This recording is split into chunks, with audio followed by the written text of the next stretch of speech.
What's up, YouTube? Tone Ideas. Today I'm going to go over the top 10 bag moves to elevate your game.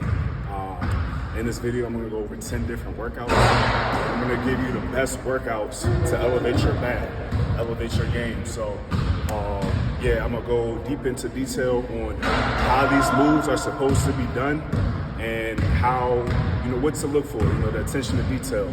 So I hope you enjoy the video. Let's get ready to elevate. And make sure you like, subscribe, and feel free to comment.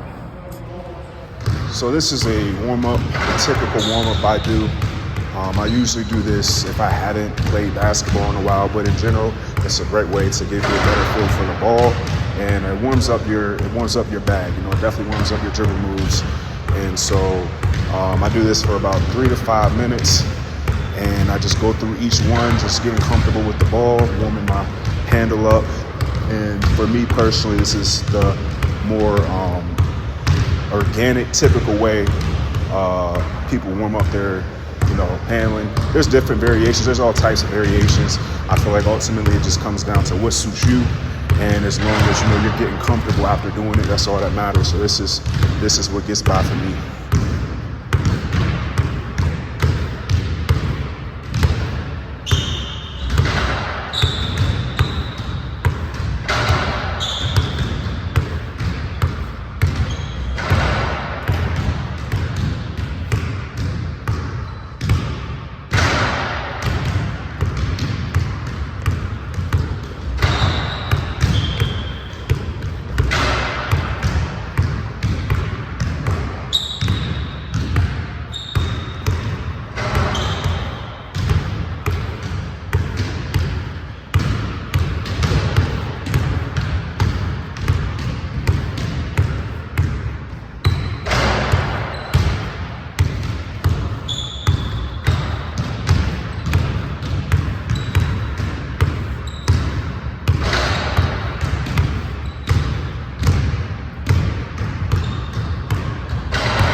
So as a hooper, we should know, I'm sure you know, if you don't, ultimately when you're warming up,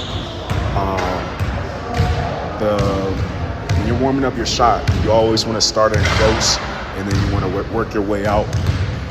In this clip, I work my way out, but I also add some dribble moves to warm up my shooting off the dribble, because that's my play style. I like to shoot off the dribble. So a couple of the shots that I take, I warmed up pretty fast. And for me personally, I warm up based more so off of the shots that are going in. So if I'm hitting consistently, I won't spend too much time warming up. If I'm out of rhythm and my shots are off, I take more time. But here I warmed up pretty fast, about 2 to 3 minutes. And ultimately it's just working your way out. And I would say after you get to once you get to like 15 feet, I would add dribble moves in, just a couple dribble moves, and then take a shot to warm your shot up. And then make your way out to the 3.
So for the first bag move we have today to elevate our game, your game, is the snatchback. So for the snatchback here, as you can see, I did not get very low. Ultimately, the thing you want to be mindful of is getting as low as possible to get as much force and to exert as much drawback on the snatchback. I believe it's also called an inadvertent tween. But you want to make sure you get low and snatch back with force. And yeah, it's a lot of different combos you can do out of that move. Okay, so here we have the bear step, push, cross combo into the bear step finish. This is a great move to use on smaller guards, and I typically use this move. It works wonders, and if you have good control, you'll find that it's necessary to have to your bag. So I would do 15, both sides, both hands, and yeah, it's a great addition to your bag, I feel.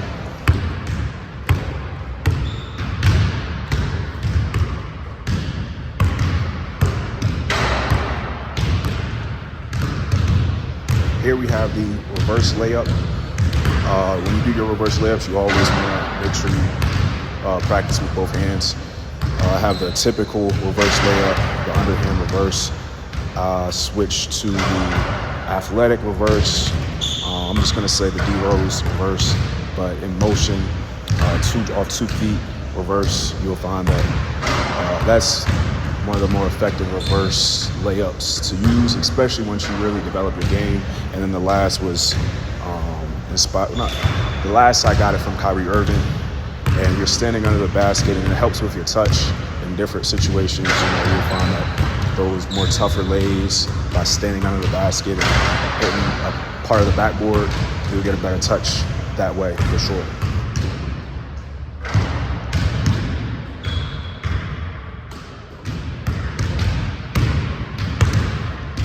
Here we have the half spin pound dribble into the shot. This is something that you want to do, work on with both hands, because you want to be dominant with both hands.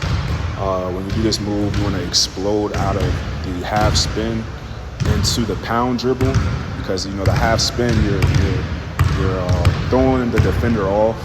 You want to explode into the pound dribble and make sure that you're applying force behind that dribble, because you're trying to throw them off. But it's a great move.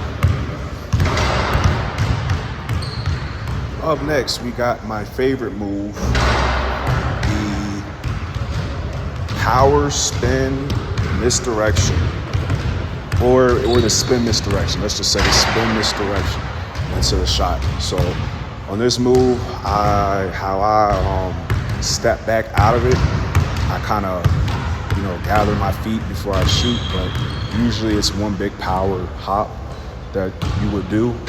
Ultimately, if you do, you can get your own feel for it, but there's a lot of different combos. You can even misdirection out of this move into another move, but if you do that move the right way, it works wonders. It works wonders for sure. But yeah, that move I would recommend working on both hands, and definitely do at least 10 to 15 reps both hands. Get comfortable with both hands doing it, because you're going to be fading on both. You're going to be fading your jump shot both ways, So I let my voice play out. My voice was extended a little bit through the clip, but we know what this is: a spin layup. Work on both hands, both sides, and make sure you just finish. Yeah. With this move, exploding off of your attack foot, and that's a good move. So here we have the good old hezzy. You can, if you got a hezzy in your bag, you can pretty much make any move possible. So here I do a couple hezzies. It's something that I'm still working on, getting better at, but ultimately having this in your bag, you're going to throw people off, because it's unpredictable, especially if you really master it and understand how to use it.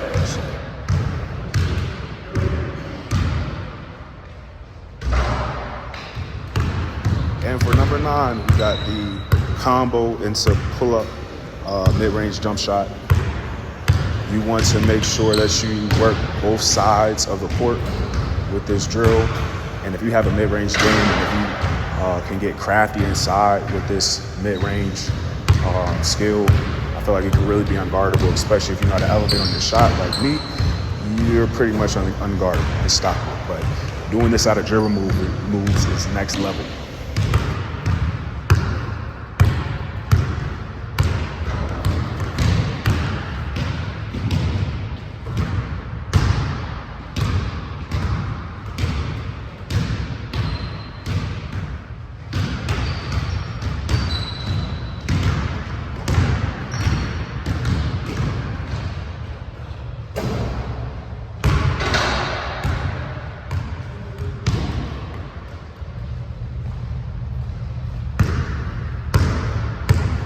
And to finish it off, number 10, the misdirection.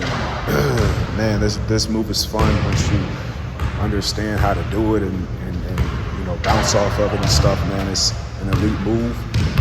And you'll see here, you know, I got a couple combos I can get out of it. Man, if you know how to misdirection, bro, in today's game, whew, yeah, that's just elite. You know, you're a dog.